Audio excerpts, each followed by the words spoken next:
Mabenta ngayon ang mga mekaniko dahil sa dami ng sirang motorsiklo. Ang dahilan, kakabomba nila ng motor nitong bispiras ng bagong taon. Para bigyan ng mukha ang balita, Mobile Journal, King Senko. Mga kapatid, kumusta ang naging pagsalubong ninyo sa bagong taon? Happy pa ba yung mga rider na panay ang bomba ng kanilang mga motorsiklo nung bisperas?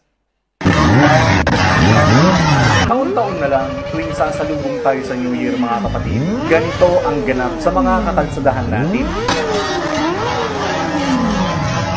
Maraming kapag sasalubong tayo, naiiba dyan ang pagsalubong sa taong 2024. Ibang mga rider, imbis na gumamit ng paputok o mga alternatibong pampaingay gaya ng torotot, ang mga motorsiklo nila ang ginagamit sa pamamagitan ng pagre-revolusyon o pagbomba.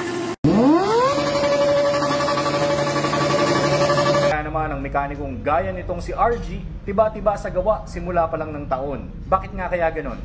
Bago kasi magbagong taon, karamihan nagpapalit sila ng tambucho para mas maingay yung motor nila.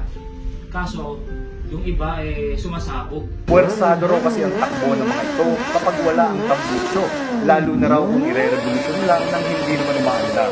Bukod pa dyan, may say rin ang mga nakakarinig ng ganitong mga pampaingay. Masakit sa tenga po. Panay bomba sila rito. Kaya naman payo ng mekaniko para sa mga nasabugan ng makina sa pagsalubong ng bagong taon. Siguro ang payo ko sa kanila, magtambucho na lang ulit sila next year para mas maingay at mas maraming sumabog. Mobile Journal, King Senko po, hatid ang mukha ng balita.